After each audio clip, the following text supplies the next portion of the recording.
Bonjour, aujourd'hui je vais vous parler de mon parcours avec les énergies des archanges et des maîtres ascensionnés. En fait, à la base, j'étais peu attirée par les histoires d'archanges. Et puis un jour, j'ai eu envie de poser une question à ma conscience supérieure. J'ai dit, toi, ma conscience supérieure, qui es-tu? Donne-moi un nom. Et dans un mélange de sons et d'images, j'ai vu le mot Azraël apparaître, que je ne connaissais pas à ce moment. Azraël est l'ange de la mort. Étonnamment, je n'ai pas eu peur. Et d'ailleurs, j'ai commencé à m'intéresser aux anges et aux archanges à ce moment. Peut-être était-ce le signe d'un passage vers une autre étape de ma vie. D'ailleurs, j'avais fait un état des lieux de mes expérimentations et de leurs résultats.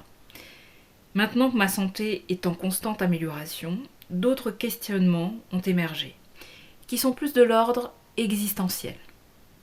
C'est-à-dire, pourquoi ce décalage avec mon entourage? Pourquoi faut-il tout le temps verbaliser les choses quand les mots sont toujours plus faibles que ce que l'on ressent?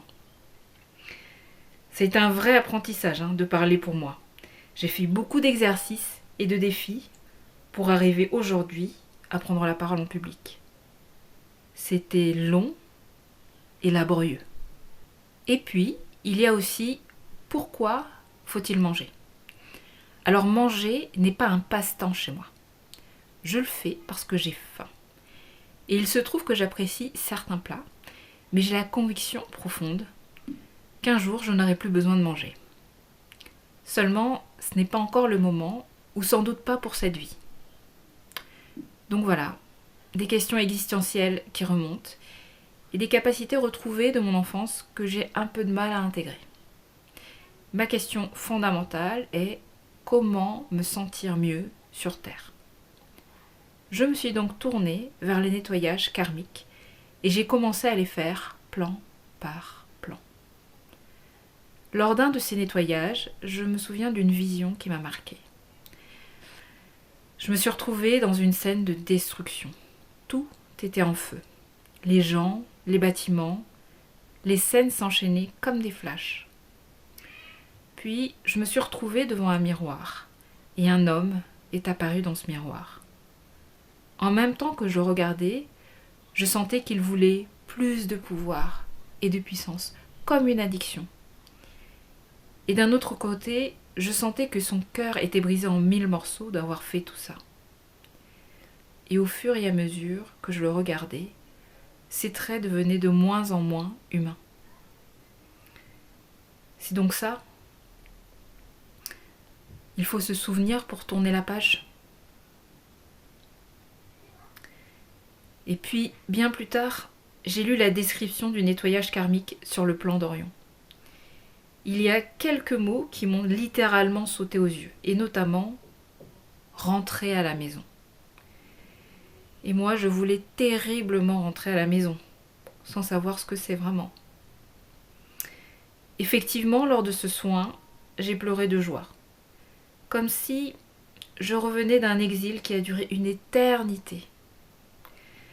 Je me suis sentie à ma place, sur Terre, comme si tout était à sa place. J'étais tellement contente que j'ai demandé, dans ma tête, à voir Orion. Il faut vraiment faire attention à ce qu'on demande. Parce que là, j'ai fait des rêves de guerre, mais pas des guerres humaines. Je voyais des guerres entre des dieux.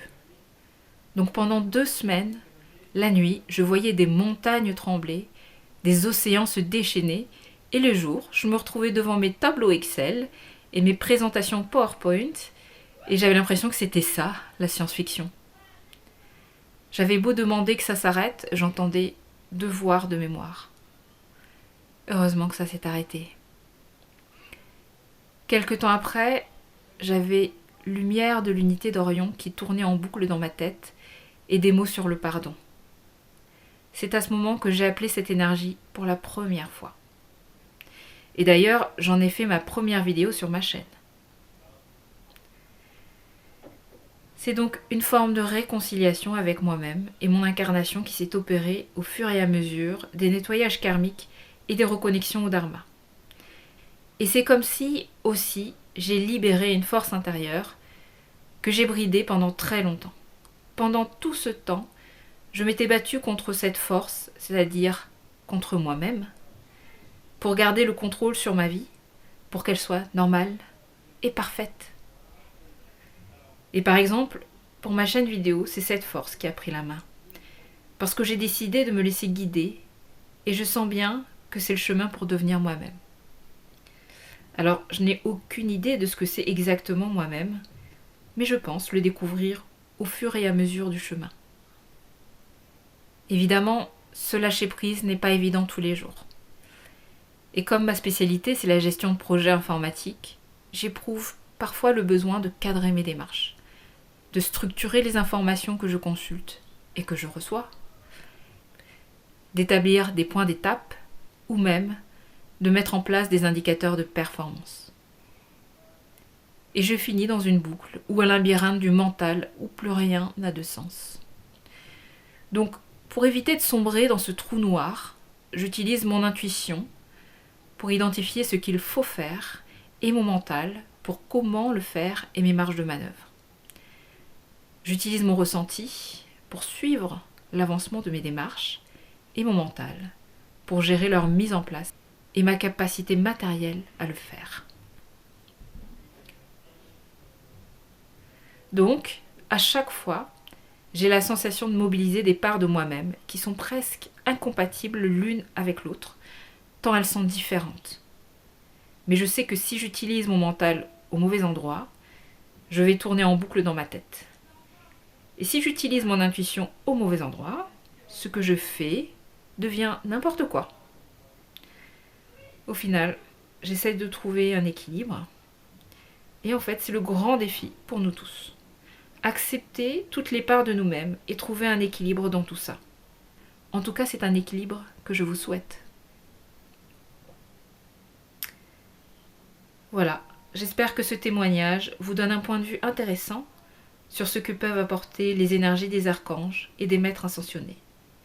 Je vous embrasse et vous dis à très bientôt.